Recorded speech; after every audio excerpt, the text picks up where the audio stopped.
divine transformation of the life just because of kapalbhati.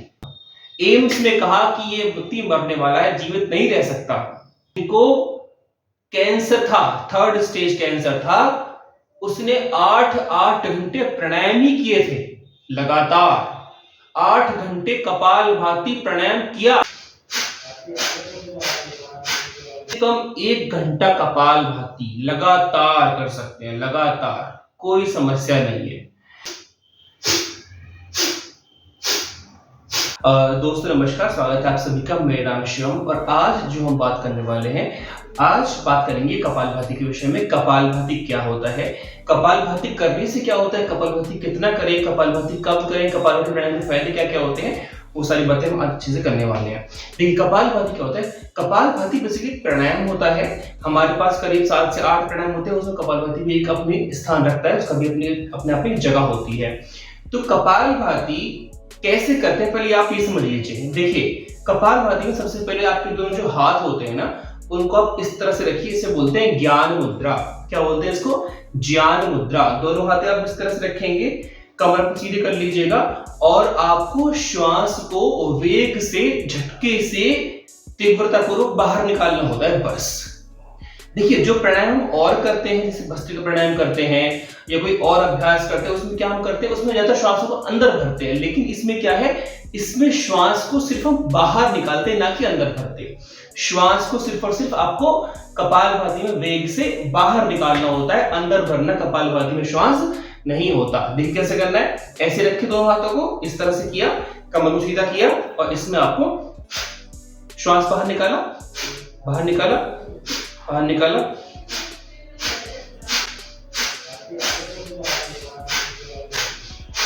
तो हर बार क्या हो रहा है, बेसिकली श्वास को मैं बाहर निकालता हूं, अंदर श्वास खुद जाता है, अंदर श्वास में नहीं भरता, अंदर श्वास खुद जाता है। जैसे कि मान लीजिए हम खांसते हैं, तो खांसते में क्या होता है, हम अपने पेट को इस तरह से रखेंगे, हाथ को अपने पेट पर, और हम खांसेंगे।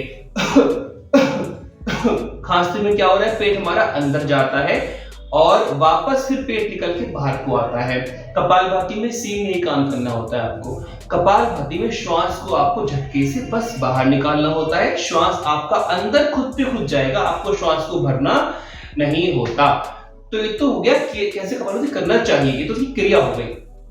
अब कपालभाति की स्पीड क्या क्या हो सकती है। देखिए कपालभाति की जो गतियां है वो कई गति में कर सकते हैं। मान लीजिए कि आपको हाई बीपी रहता है या फिर बैक पेन रहता है या फिर आप कोई और खतरनाक इश्यू है, तो आप इसकी गति सामान्य कीजिए, बहुत बहुत धीरे धीरे। जैसे कि मान लीजिए, ये मानिए कि सामान्य गति जो होती है वो होती है 1 सेकंड में 1 स्ट्रोक, यानी कि 1 सेकंड में एक बार किया, ऐसे किया, ऐसे किया, ऐसे किया, ऐसे किया, ये हो गया एकदम सामान्य, एकदम सामान्य गति। ये स्वस्थ व्यक्ति के लिए हो सकती है।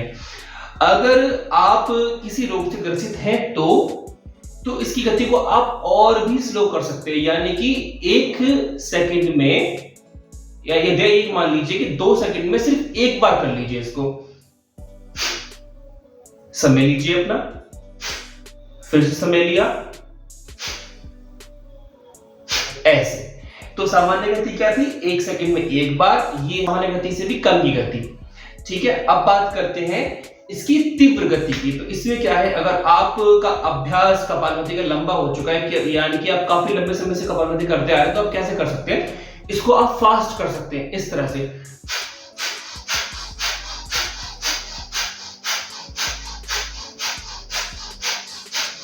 इस तरह से, यानी गति को आप बढ़ा सकते हैं अगर आपका अभ्यास दीर्घ हो चुका है तो। बाकी अगर आपको लगता है कि आप तेज पक कर पाए, तो आप नए होकर भी आप इसको फास्ट कर सकते हैं, कोई इश्यू कैसा भी नहीं है। ऑलराइट, आगे बढ़ते हैं। कपालभाति जब भी करें, अपनी कमर को स्ट्रेट रखें इस तरह से, फेस पर एक नॉर्मल स्माइल रखें और साथ में आप फेस ना बनाएं। मैंने बहुत लोग देखा, बहुत लोग ऐसे करते हैं, ये नहीं करना होता, या बहुत लोग बनाएंगे, ऐसे भी नहीं करना। एकदम सिंपल सामान्य को बैठ जाएं, दोनों हाथ ज्ञान मुद्रा में रखिए, बैक को स्ट्रेट कर लीजिए, सीधे बैठकर आराम आराम से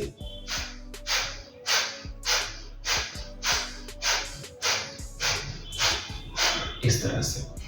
अब हम बात करते हैं कपालभाति कितना करना चाहिए। कपालभाति कितना करना चाहिए? देखिए, अगर आपको कोई भी इशू है, सपोज कीजिए अगर आपको डायबिटीज है, डायबिटीज मान लीजिए, अगर आपको बीपी की समस्या है या फिर आपको कोई और जीर्ण समस्या है जो पुराना रोग हो चुका है, तो उसमें कम से कम 1 घंटा कपालभाति लगातार कर सकते हैं, लगातार, कोई समस्या नहीं है। जिनको कोई रोग विशेष हो वो 1 घंटा, जिनको कोई रोग विशेष ना हो, सामान्य पुरुष हो, स्थायी पुरुष हो, जिन्हें कोई रोग नहीं होता, तो वो 15 से 20 मिनट में कपालभाति कर सकते हैं। अगर जिनको रोग नहीं भी है वो भी 1 घंटे करेंगे तो भी कोई इश्यू कैसा भी नहीं है। ठीक है, तो हमने बात की कपालभाति करने की, कम से कम 15 मिनट और अधिकतम 1 से 2 घंटे कर सकते हैं। जिन्हें और भी हार्ड समस्याएं हैं, हमारे पास तो पेशेंट्स ऐसे ऐसे आए हैं, हमने खुद प्रत्यक्ष देखा है सामने से कि जिनको कैंसर था, 3rd स्टेज कैंसर था, उसने 8 घंटे प्राणायाम ही किए थे, लगातार 8 घंटे कपालभाति प्राणायाम किया और करवाया। एक पेशेंट था, जब मैं पतंजलि में था उस समय पर आया था, वो खड़गपुर आईआईटी से आया था और उसके पेट में आधा किलो कैंसर था, ½ केजी कैंसर था उसके पेट में, इतनी मोटी गांठ थी। आप सोचिए कि इतनी सी गांठ होती है ना किसी के, तो उसके गांठ की वजह से व्यक्ति मर जाता है, छोटी सी गांठ की वजह से। उसके पेट में करीब आधा किलो का पूरा एकदम इतना मोटा बना हुआ था। एम्स ने कहा कि ये व्यक्ति मरने वाला है, जीवित नहीं रह सकता, और 1 महीने का समय उसके पास था, और वो अंतिम समय पर पतंजलि योगपीठ पहुंच गया और जाकर उससे कहा था कि बेटा मरने वाले हो, तो स्वामी रामदेव जी ने कहा कि बेटा देखो ऐसा है, मरने वाले हो ही तो करके मर जाओ, क्या समस्या है। तो उसने प्राणायाम लगातार किया और दिन में करीब करीब 8 घंटे प्राणायाम किया। उसका प्रत्यक्ष इंटरव्यू पड़ा हुआ है, यूट्यूब चैनल पर आप देख सकते हैं। तो इतना जबरदस्त फायदा होता है इसका, कपालभाति का। कपालभाति की अगर हम बात करते हैं फायदे के विषय में, कपालभाति करने से कपाल पे चमक आती है। कपाल का मतलब क्या होता है? मस्तिष्क पे चमक आती है। आपका जो चेहरा है, जो आपका मोहरा है, चेहरा है, आपका जो ललाट है, जो आपका मेन फेस है, उस पर एक आभा आती है कपालभाति करने से। कपालभाति करने से सिर्फ बाहरी आभा नहीं आती, कपालभाति करने से जो भीतरी हमारा मस्तिष्क होता है, जो हमारी चेतना होती है, जो हमारी बुद्धि होती है, जो हमारी प्रज्ञा होती है, वो प्रकाशित हो जाती है, उसके अंदर ओज आ जाता है। कपालभाति करने से हमारे मस्तिष्क के रोग खत्म हो जाते हैं। हमको इंसोम्निया, स्ट्रेस डिसऑर्डर्स और डिप्रेशन, एंजाइटी, बहुत रोग रहते हैं। ADHD बच्चों में होता है, वो ठीक हो जाता है। कपालभाति करने से हमारा हार्ट अच्छा बन जाता है, कोलेस्ट्रॉल ठीक हो जाता है।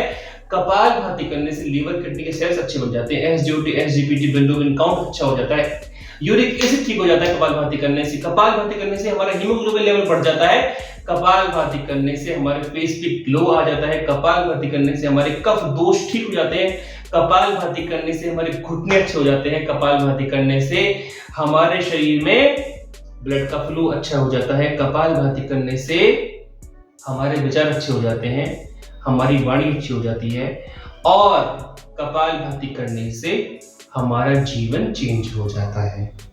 Divine transformation of the life just because of kapalbhati. Kapalbhati एक अद्भुत, एक अविश्वसनीय प्राणायाम है। आप कपालभाति करेंगे तो एक विशेष परिवर्तन जीवन में आपके होना शुरू हो जाएगा। आप चेक कर सकते हैं। देखिए, एक बात मैं हमेशा कहता हूं, मैं अपने जो क्लास में हमारे लोग आते हैं, मैं हमेशा उनसे पूछता हूं, आप मुझे ये बताइए कि अगर मैं कहूं आपसे कि एक तो आपके पास गन्ना है, गन्ना शुगर कैन, एक आपके पास गुड़ है, एक चीनी है और एक लड्डू है, सब मीठे हैं। आप उसे पूछिए कि बताइए कि गुड़ का टेस्ट कैसा है, बोलेगा मीठा। आप उससे पूछिए कि गन्ना कैसा है, बोलेगा मीठा है। आप उससे पूछिए कि लड्डू बताओ कैसा है, बोलेगा ये भी मीठा है। आप उससे बोलो कि चीनी कैसी है, बोले ये भी मीठा है। आम कैसा है, वो भी मीठा है। तो आप उससे ये पूछो कि जब सब मीठे हैं तो सबकी मिठास चेंज क्यों है। आप उससे पूछिए कि ये बताओ कि आम और चीनी कैसी है, बोले मीठी है। फिर बोला आम का टेस्ट अलग क्यों आ रहा है, चीनी का टेस्ट अलग क्यों आ रहा है, दोनों का टेस्ट अलग अलग आ रहा है ना। आप उससे बोलिए कि ये बताओ कि चीनी अलग है और आम अलग है, ऐसा कैसे। अंतर बताइए दोनों में। तो बोलेगा ऐसा अंतर बताना पॉसिबल नहीं, संभव ही नहीं है। मतलब कि संभव जो है वो ये है कि आप उसे खाइए और फील कीजिए। मतलब कि जो व्यक्ति आम और चीनी और गन्ना और गुड़ खाएगा वो व्यक्ति अंतर कर पाएगा। यानी कि जो खाएगा उसको ही अनुभव हो सकता है, बाकी किसी को अनुभव नहीं होगा। यानी कि ये क्या है, कपालभाति अनुभव का विज्ञान है, ये स्वयं करने का विज्ञान है। आप करेंगे तो आप अंतर पाएंगे, यानी कि करना पड़ेगा, खा के देखना पड़ेगा आम को, तब मालूम पड़ेगा टेस्ट कैसा होता है। तो इसलिए आप सभी से मैं गुजारिश करता हूं, आग्रह करता हूं, निवेदन करता हूं कि आप भी कपालभाति प्राणायाम कीजिए। इसकी कोई भी तुलना नहीं है। मैं हमेशा कहता हूं कि देखिए जितने भी रोग धरती पर अब तक हो चुके हैं पास्ट में, और जो रोग अभी चल रहे हैं वर्तमान में, और जो रोग आने वाले हैं भविष्य में, उन सब का निदान कुछ है तो कपालभाति प्राणायाम है।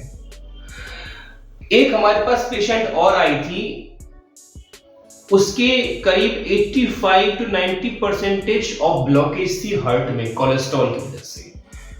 मतलब पूरा ब्लॉक था उसका हार्ट, और जब पूरा हार्ट ब्लॉक था और गरीब परिवार की लेडी थी वो, तो किसी बड़े प्राइवेट के अंदर, हॉस्पिटल के अंदर ठीक कराने के लिए खुद को, तो उसको बोला ऑपरेशन होगा आपका, तो क्योंकि ये तो ऑपरेशन ही करना जानते हैं, इनको ठीक करना किसी को आता नहीं है, ऑपरेशन ही कर सकते हैं।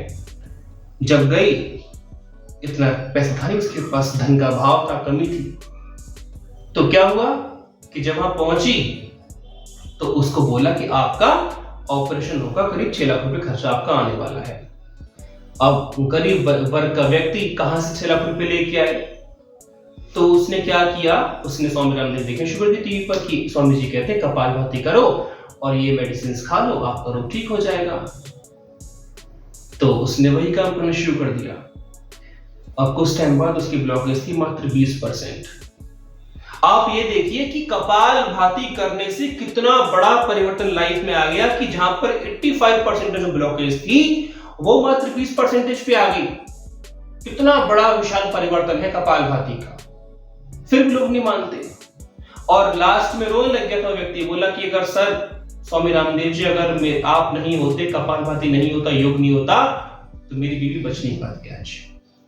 तो आप यकीन मानिए इतना बड़ा परिवर्तन करता है योग का अभ्यास, और आयुर्वेद का इतिहास और आयुर्वेद का वर्णन का अच्छा काम करता है कि आपके जीवन के सारे रोग, क्लेश, तनाव, दुख, दारिद्र्य, शोक, संतापनाएं, जो भी जीवन में समस्याएं हैं, सबको खत्म करता है। कपालभाति, अनुलोम विलोम सब कुछ खत्म कर डालता है।